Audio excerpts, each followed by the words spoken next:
Kita akan memulai ibadah kita. Ya Tuhan Allah Bapa kami yang bertata dalam kerajaan surga, kembali kami datang di rumah-Mu yang kudus ini Tuhan. Kami datang dengan segala kerendahan hati kami. Kami mungkin datang dengan segala kekurangan masalah kami Bapa. Tapi kami mau fokus Bapa di rumah-Mu ini Bapa. Kami hanya ingin meninggikan, memuliakan nama-Mu Tuhan. Dan kami percaya kami akan melihat kuasa dari Tuhan bekerja dalam setiap kehidupan kami Tuhan. Terima kasih.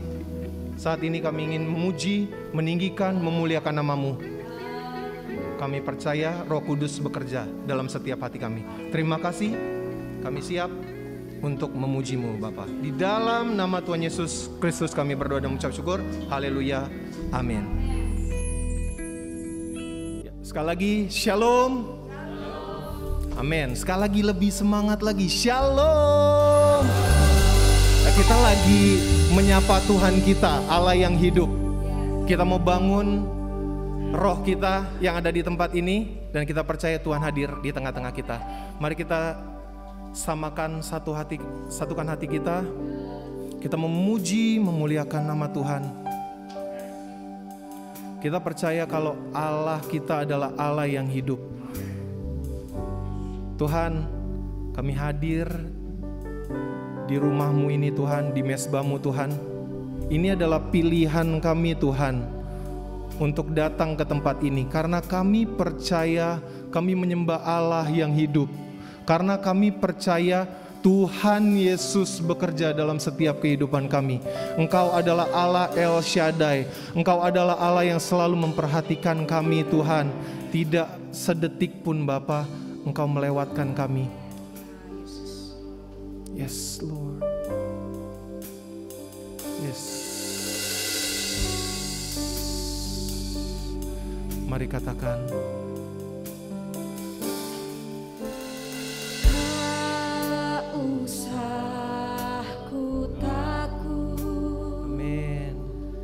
Allah bersagaku. Tak usah ku bimbang. Yesus peliharaku. Ya Tuhan, kami tak mau cemas Tuhan. Tak usah ku susah. Roh Kudus hiburku. Amin. Tak usah ku cemas. Dia memberkati. Mari semua saudara kita katakan El Shaddai. El Shaddai. El Shaddai. Allah Maha. Haleluya. Dia besar. Dia besar. El Shaddai mulia. El Shaddai. El Shaddai. El Shaddai. Allah Maha Kuasa. Kami percaya kami diberkati Tuhan. Berkat-Nya melimpah. El Shaddai. Berikan kemuliaan untuk Tuhan. Haleluya. Mari kita katakan dari awal. Tak usah ku takut. Tak usah ku takut. Katakan dengan iman. Allah. Amin. Tak usah kami bimbang Tuhan.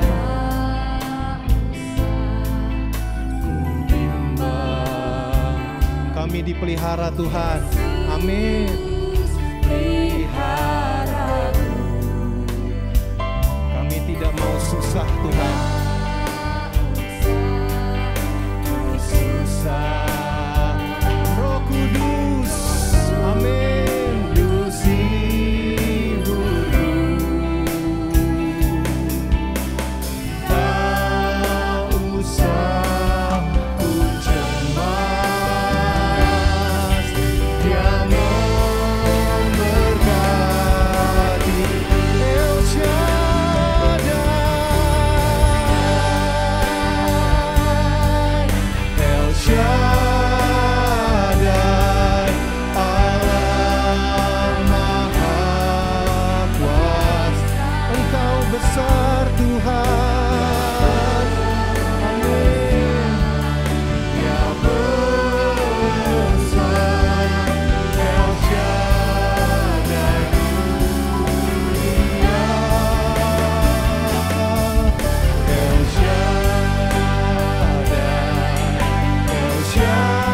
Kami mau nikmati hadirat-Mu Tuhan. Kami mau nikmati kuasa-Mu Tuhan. Kami percaya Engkau bekerja Tuhan. Kau melihat isi hati kami Tuhan. Kau melihat segala pergumulan kami Tuhan. Engkau melihat segala masalah kami Tuhan. Tapi dengan pujian ini kami yakin kami tidak perlu takut Tuhan. Kami tidak perlu bimbang. Kami tidak mau cemas Tuhan. Sebab kami percaya Engkau memberkati kami Tuhan. Kami bersyukur. Ya Tuhan, hadirat-Mu sungguh nyata Tuhan. Betapa kudusnya Tuhan. Kami mau katakan dengan iman Tuhan pujian ini. Mari saudara-saudara katakan dengan iman, El Shaddai, El Shaddai.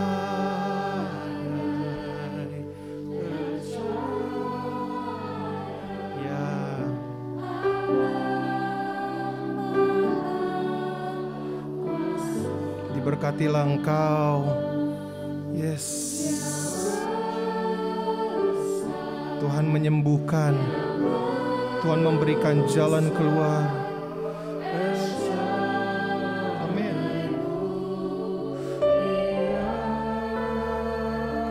Amin. El Shaddai,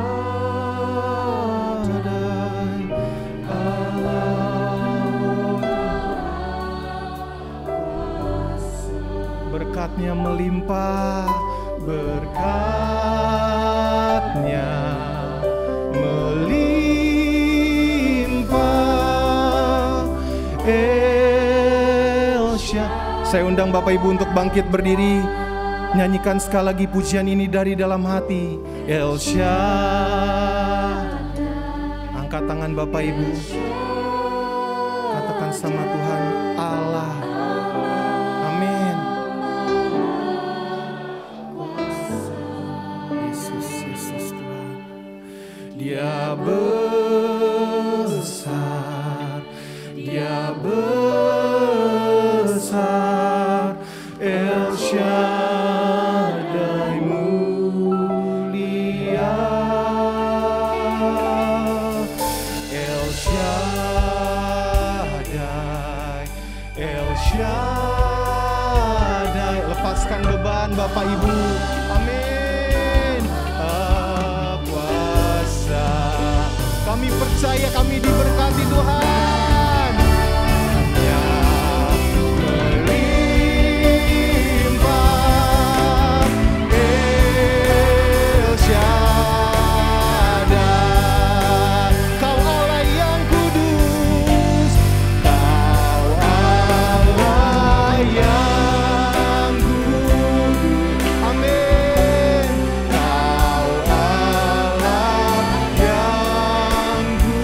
Di tata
terimalah pujian kami Tuhan.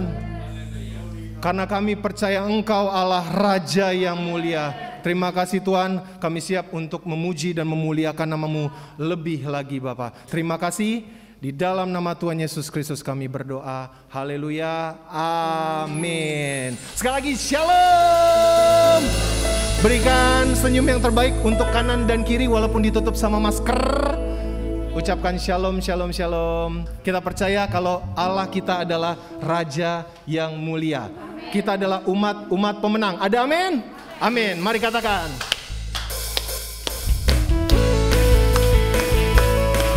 Berikan tepuk tangan sorak-sorai yang terbaik untuk Tuhan. Mari katakan Raja mulia. Raja mulia. Amin. Allah kita Allah pemenang.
Dari awal, Raja mulia.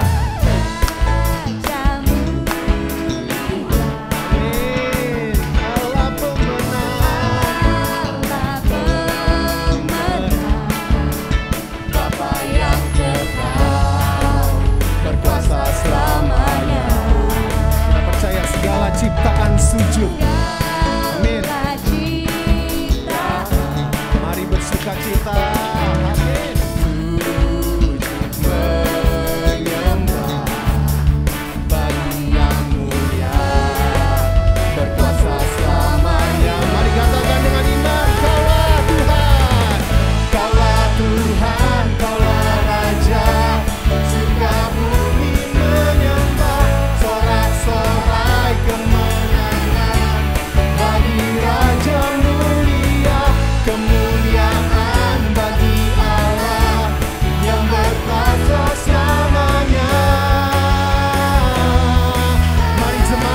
Katakan, Kaulah Tuhan.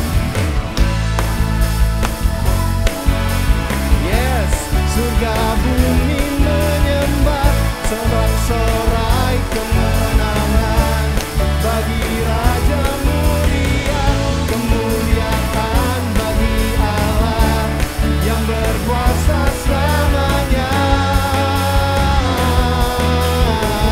Engkaulah Raja, Engkaulah Raja. Kita katakan Engkaulah Tuhan, Engkaulah Tuhan. Amin. Berikan sorak-sorai kemuliaan yang terbaik bagi Tuhan. Amin. Kita percaya kita adalah umat pilihan Tuhan. Amin. Kita adalah umat pemenang. Amin. Saya persilakan Bapak Ibu untuk duduk kembali.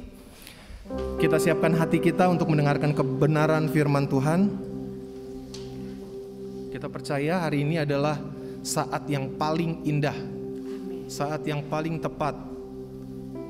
Tuhan panggil kita ke gereja ini, ke rumahnya Tuhan. Tuhan pasti punya maksud, Tuhan pasti punya tujuan. Kita mau berserah sama Tuhan, kita mau tundukkan kepala. Yes. Musik memuji Tuhan.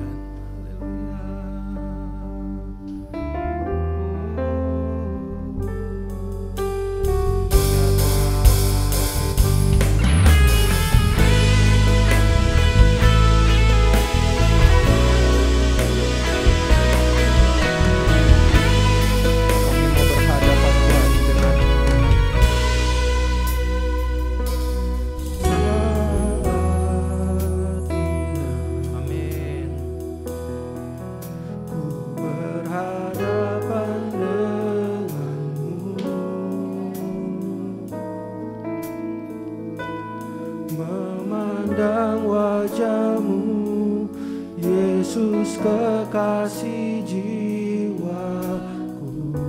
Mari rasakan hadiratnya Tuhan. Bawa Amin. erat dalam pelukanmu. Yes. Menikmati kasih dan indahnya hadirat-Mu. Mari jemaat Tuhan katakan hadirat-Mu Tuhan. Hadirat-Mu Tuhan, ku rasakan ya kekudusan-Mu Bapa, penuhiku. Kami rindu Tuhan, ku rindu selalu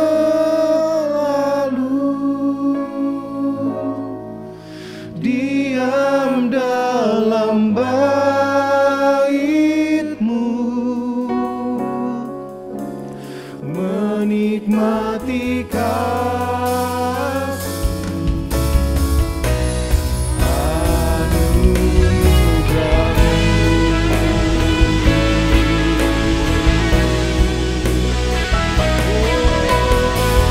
kami mau menikmati Tuhan hadirat-Mu.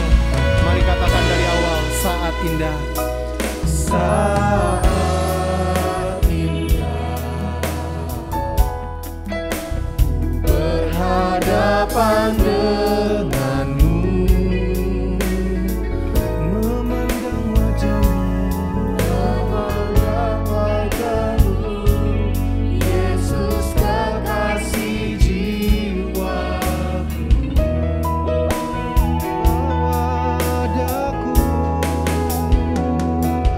Bawa daku erat dalam pelukan-Mu. Kami mau menikmati kasih dan indahnya hadirat. Saya undang Bapak Ibu untuk bangkit berdiri. Kita katakan hadirat-Mu Tuhan, hadirat-Mu Tuhan, ku rasakan kekudusan-Mu Bapa, penuhiku.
Puji nama Tuhan. Shalom Bapak Ibu Saudaraku yang dikasihi Tuhan. Salam sejahtera buat kita semuanya. Saya menyapa bagi jemaat GBI Betel Kelapa Gading, GBI Betel Kedoya, dan GBI Betel Harapan Indah. Dan buat setiap saudara yang menyaksikan khotbah ini, saya mengucapkan salam sejahtera buat kita semua.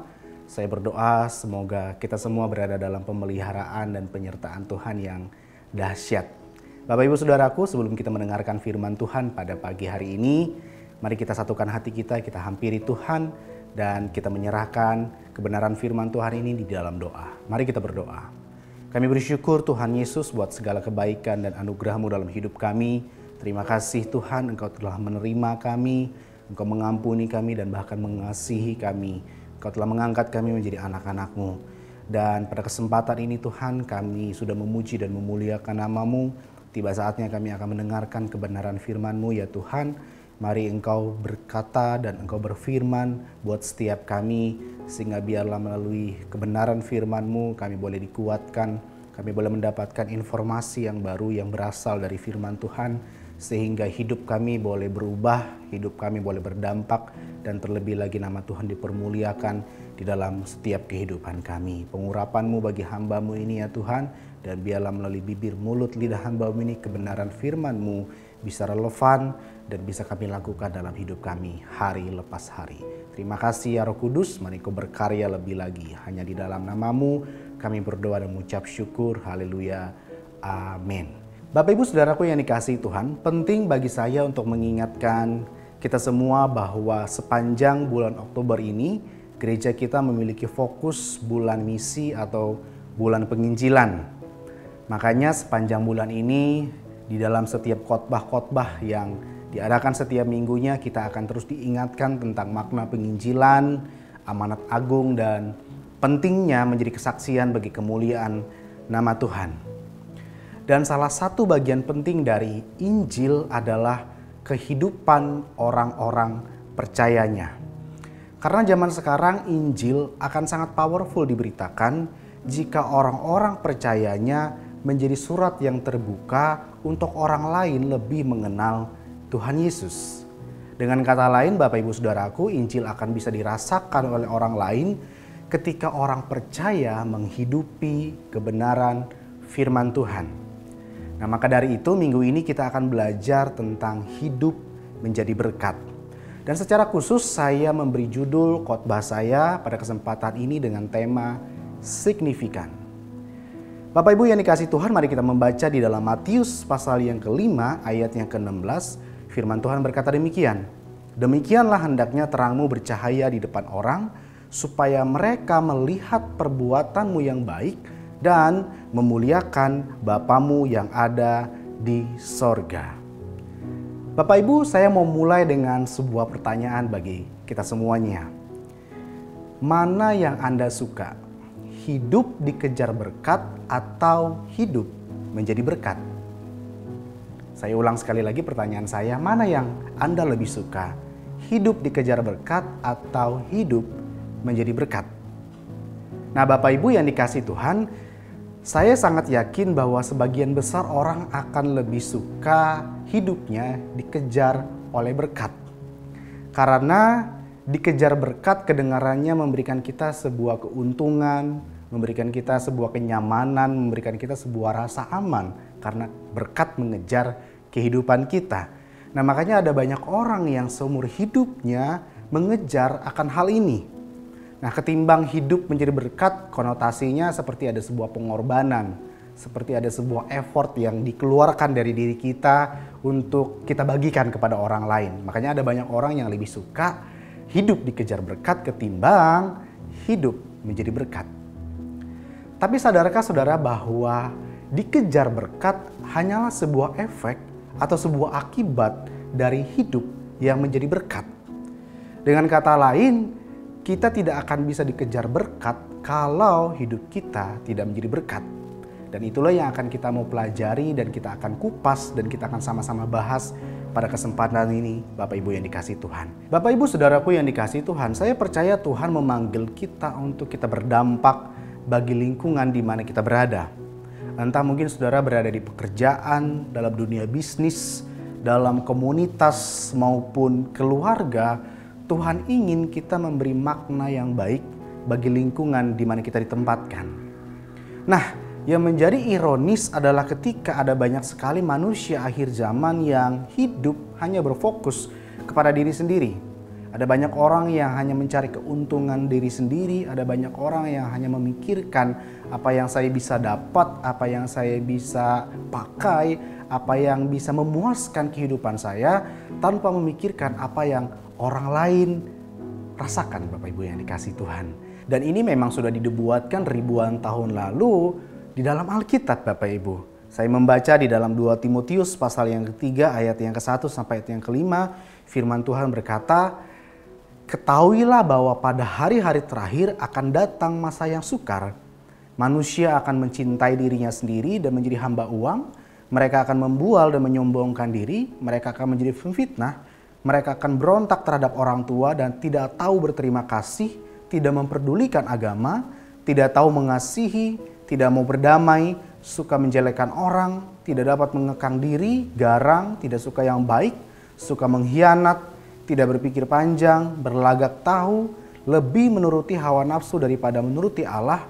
Secara lahiriah mereka menjalankan ibadah mereka, tetapi pada hakikatnya mereka memungkiri kekuatannya." Firman Tuhan berkata, jauhilah mereka itu. Nah, Bapak Ibu yang dikasihi Tuhan, fakta yang ada di sekitar kita memperlihatkan bahwa manusia-manusia akhir zaman cenderung untuk memprioritaskan diri sendiri.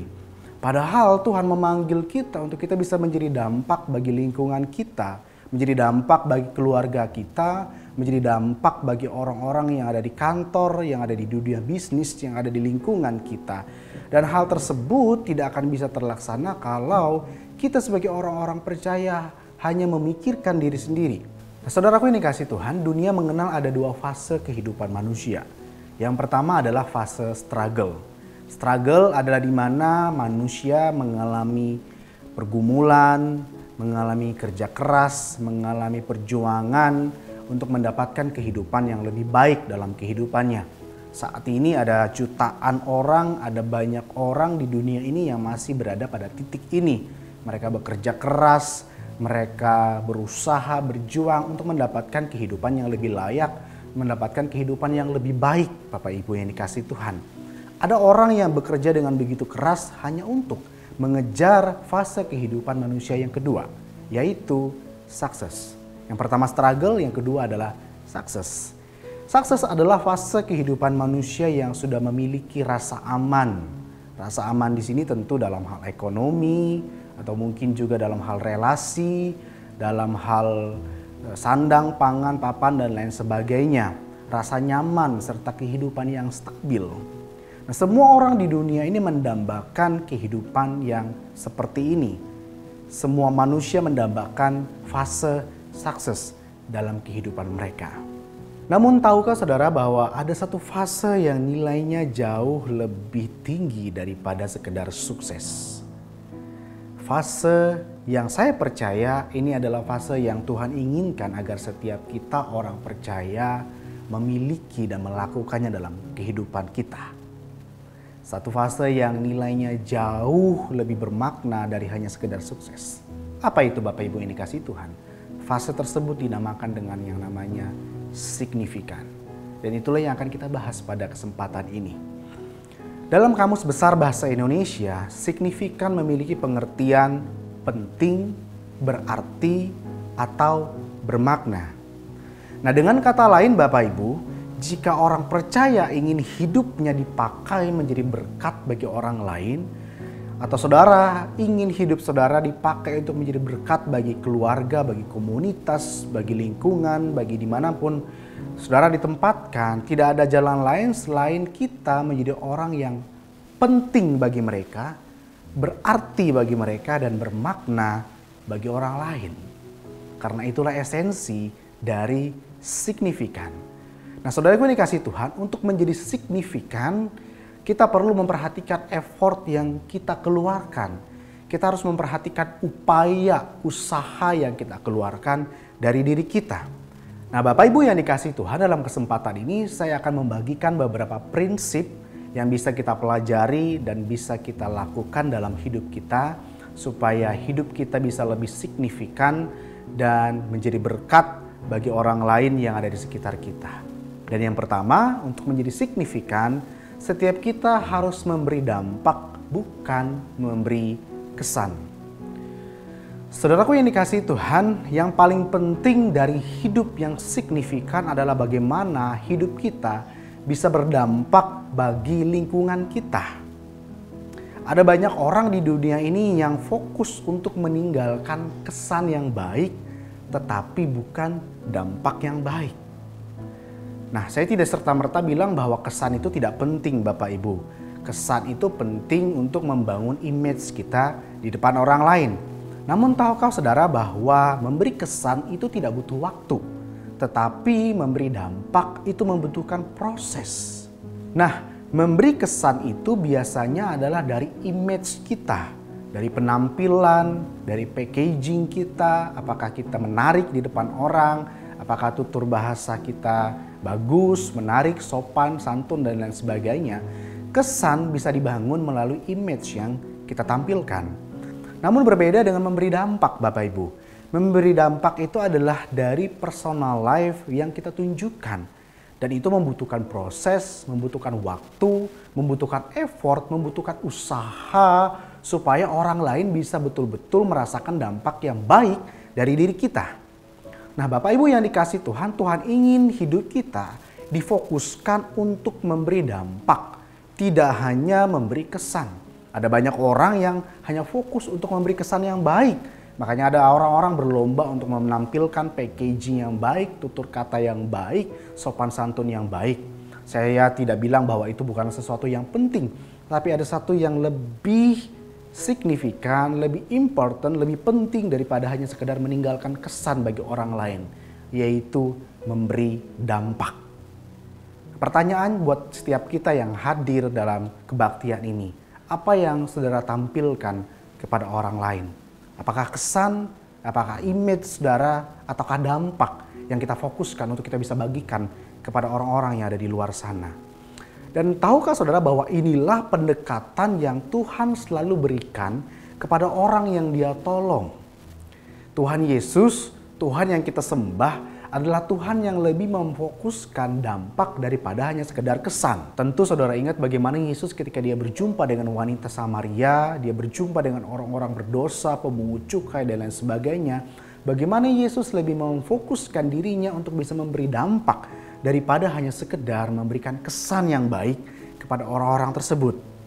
Ada satu kisah yang sangat menarik di dalam Alkitab yang terdapat di dalam Lukas pasal yang ke-19 ayat yang ke-1 sampai ayat yang ke-10.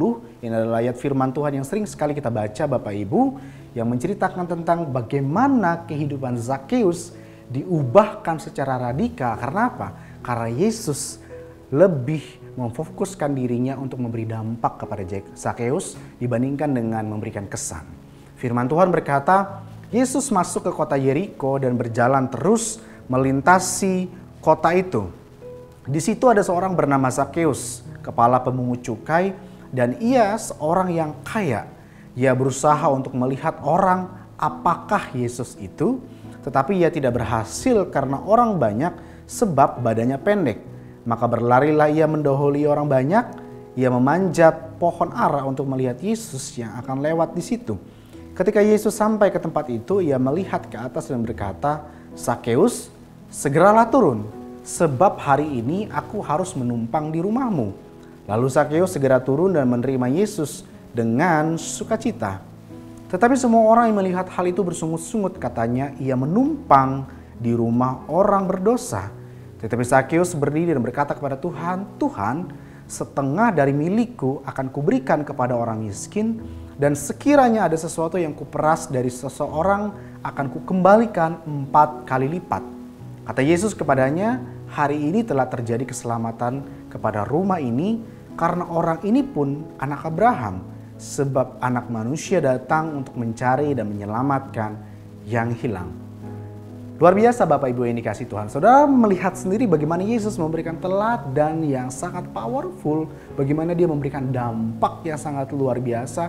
Sehingga Zakheus mengalami perubahan yang radikal. Walaupun di saat yang bersamaan ada sekelompok orang yang mencibir apa yang Yesus lakukan. Orang melihat kesan yang tidak baik.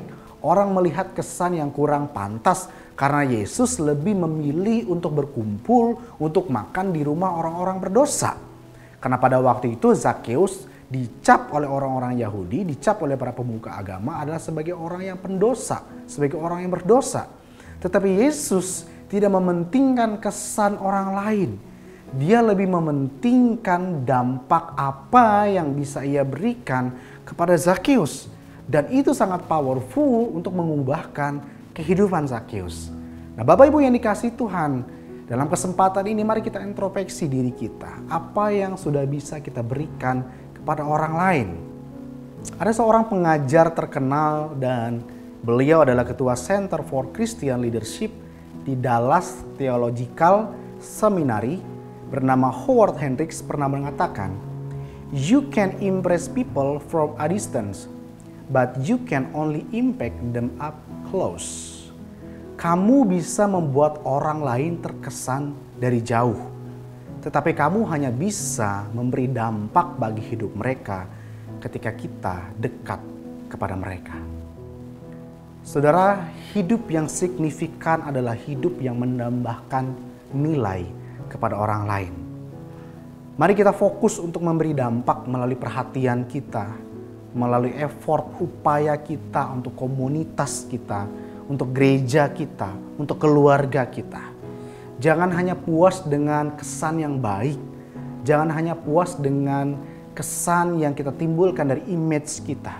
Tetapi kejarlah nilai yang bisa kita tambahkan kepada orang lain. Saya selalu ingat ada seorang hamba Tuhan yang mengatakan bahwa kehidupan orang percaya adalah kehidupan yang menambahkan nilai yang baik kepada orang lain.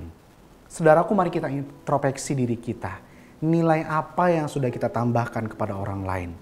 Mari kita teladani Yesus yang seumur hidupnya bukan saja meninggalkan kesan yang baik, bukan saja meninggalkan kesan yang luar biasa, tetapi memberikan dampak yang sangat signifikan untuk kehidupan orang lain. Saudaraku yang dikasihi Tuhan, saya percaya setiap kita orang yang mengasihi Tuhan dipanggil untuk bisa signifikan menjadi berkat bagi orang lain. Kita bisa mulai dari hal-hal yang paling kecil yang mungkin hadir dalam kehidupan kita. Bagaimana kita bisa peduli dengan orang lain. Bagaimana kita bisa memiliki empati terhadap kesusahan orang lain. Bagaimana kita bisa memberikan kepedulian kita kepada orang yang kesusahan, kepada orang yang kekurangan, kepada orang-orang yang membutuhkan kabar baik.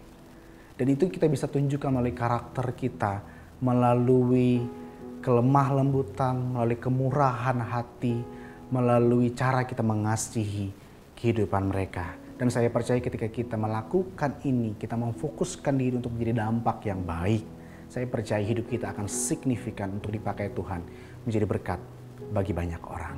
Dan yang kedua Bapak Ibu yang dikasihi Tuhan, bagaimana kita bisa signifikan untuk bisa menjadi berkat bagi banyak orang. Yang pertama, biarlah kita memfokuskan diri kita untuk memberi dampak, bukan hanya memberi kesan. Dan yang kedua adalah kita harus memfokuskan diri kita untuk menjadi orang yang berkorban ketimbang menjadi orang yang hanya sekedar menikmati.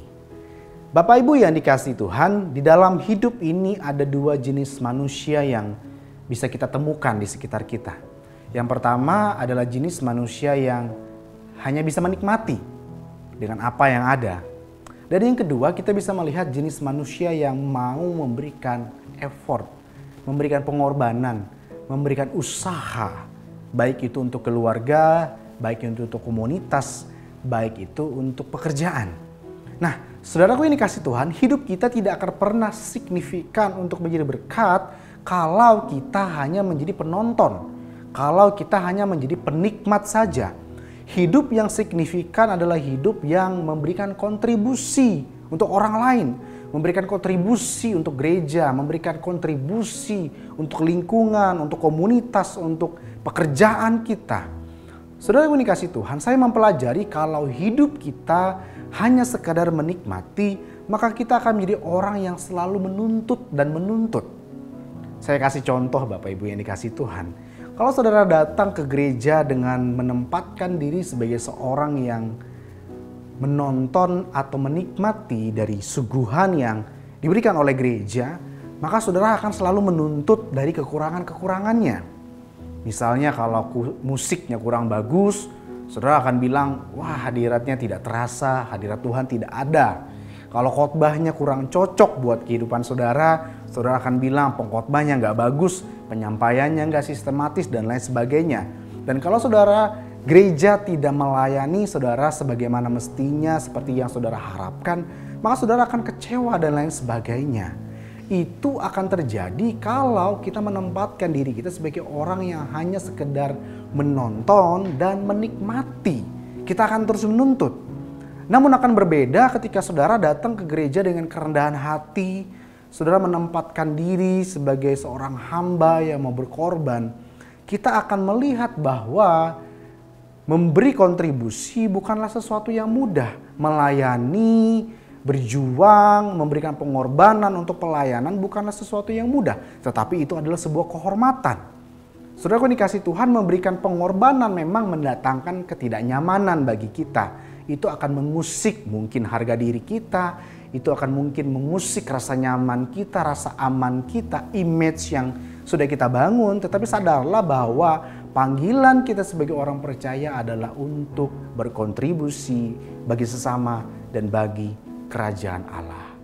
Berhentilah menjadi orang yang hanya menikmati. Berhentilah menjadi orang yang hanya sekedar menuntut dari segala kekurangan-kekurangan yang ada. Menuntut pasangan kita tidak sempurna, menuntut anak-anak orang tua kita tidak sempurna, menuntut komunitas tidak sempurna, menuntut gereja, gembala, pemimpin rohani kita tidak sempurna. Tapi biarlah kita menjadi orang-orang yang mau berkorban, mengambil peran untuk berkontribusi bagi kerajaan Allah. Ketika kita mengambil peran, kita mengambil langkah, kita mengambil pengorbanan, kita akan sadar, kita akan tahu bahwa pengorbanan itu bukanlah sesuatu yang mudah. Pengorbanan bukanlah sesuatu yang gampang. Itu mengusik rasa nyaman kita.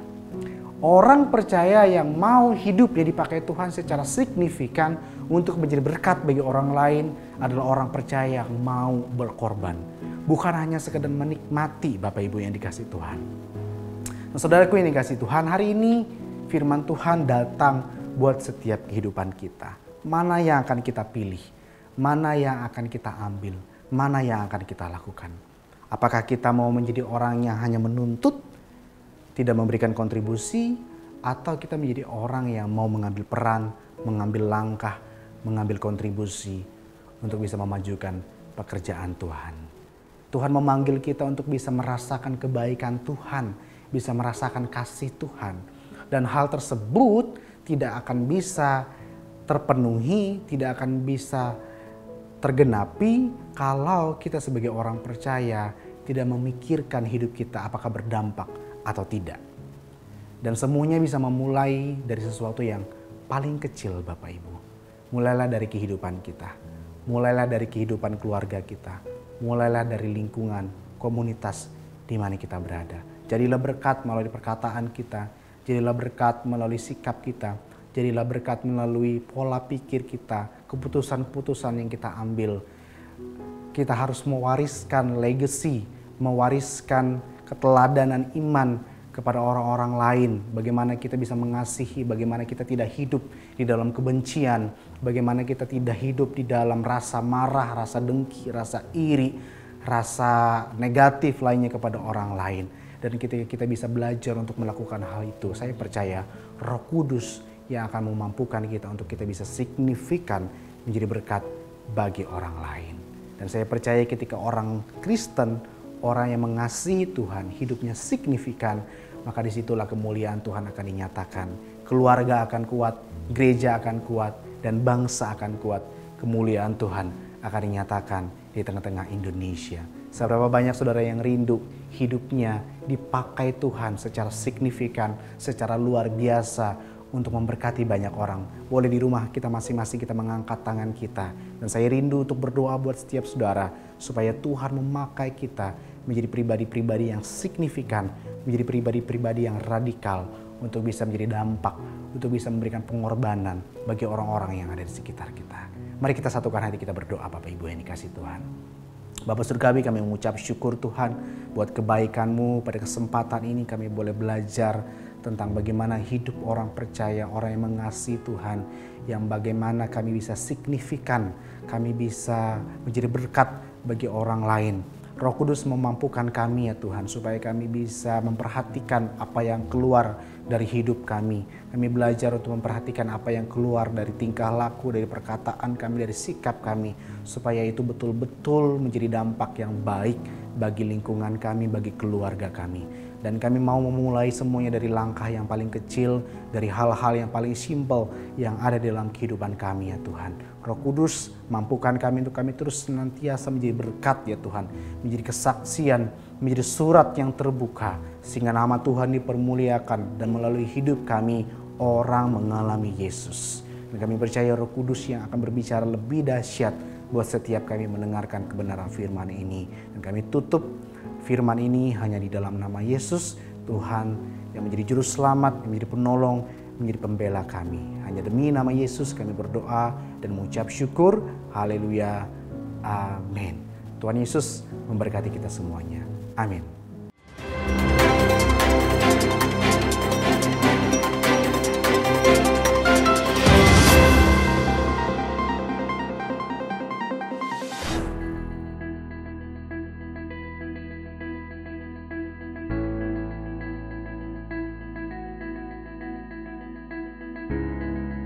Bapak Ibu, mari saya mendorong kita semuanya untuk tetap semangat, tetap berdoa, karena saya percaya doa dapat mengubah segala sesuatu. Amin. Tuhan Yesus berkata, saudara sekalian, mari datanglah kepadaku semua yang letih, lesu, dan berbeban berat. Aku akan memberikan kelegaan kepadamu. Saudaraku, tidak ada hal yang lain yang kita bisa lakukan kecuali kita datang mendekat kepada Tuhan. Lewat doa pagi semacam ini, saya sungguh diberkati Tuhan. Lewat doa pagi semacam ini, saudara sekalian, yang tadinya lemah kembali dikuatkan oleh Tuhan. Lewat doa pagi semacam ini, banyak orang merasakan Tuhan telah memberkati kita semua. Mari saudara sekalian, mari kita ikut di dalam doa pagi ini. Ini memberkati kita, sungguh ini sangat memberkati kita. Saya sekali lagi menghimbau, mengajak saudara semua untuk ikutlah, datanglah, sekutulah lewat doa pagi semacam ini. Amin.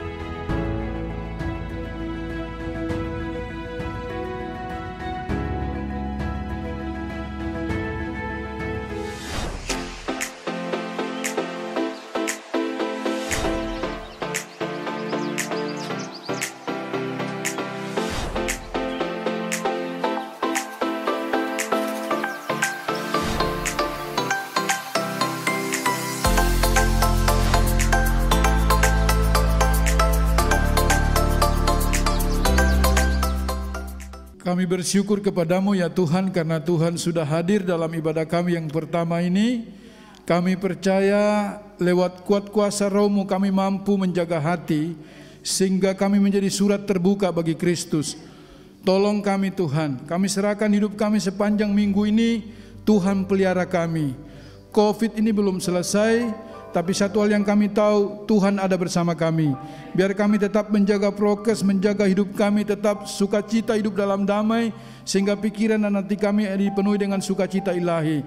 Berkati seluruh sidang jemaat-Mu, yang sakit Tuhan sembuhkan, yang lemah Tuhan kuatkan, yang susah Tuhan hibur, yang lemah Tuhan berikan pengharapan yang baru, yang mulai mundur dari Tuhan bangkitkan roh mereka kembali, agar mereka bersemangat, bergairah, beribadah memuliakan Tuhan. Berkati semua hamba-hamba-Mu yang melayani dalam ibadah ini, pemain musik, worship leader, singer, penerima tamu, semua hamba-hamba Tuhan yang terlibat, koordinator ibadah. Tuhan memberkati kami semua yang hadir. Terima kasih kami diberkati.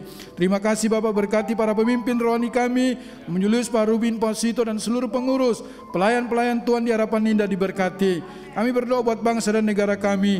Kiranya tangan Tuhan yang kuat tercurah atas Indonesia, supaya Indonesia boleh dipulihkan oleh Tuhan. Ekonomi kami tidak terpuruk. Tuhan bangkitkan kami. Bangsa ini bangsa yang besar, butuh Tuhan, butuh perlindungan Tuhan. Terima kasih Bapa, terpujilah nama-Mu. Dan kalau sebentar kami kembali ke rumah kami masing-masing, kiranya Tuhan memberkati kami. Sidang jemaat, mari angkat kedua tanganmu, siapkan hati dan terimalah berkat dari Tuhan. Tuhan memberkati rumah tanggamu, Tuhan memberkati pekerjaanmu, Tuhan memberkati kesehatanmu, Tuhan memberkati pertumbuhan rohanimu.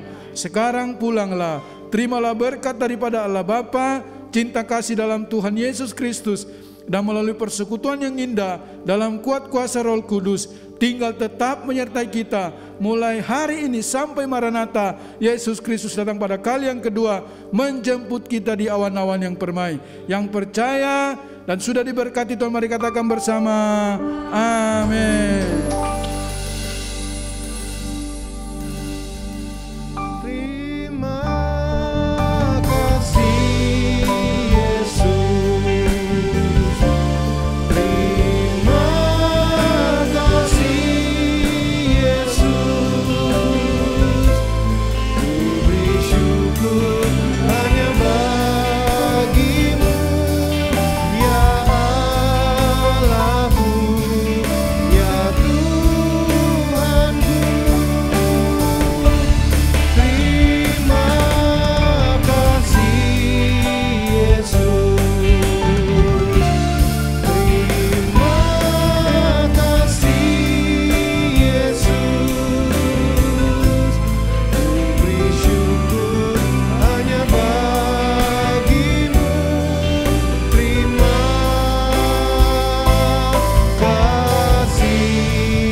Amin. Ibadah kita telah selesai. Selamat hari Minggu, Tuhan Yesus memberkati.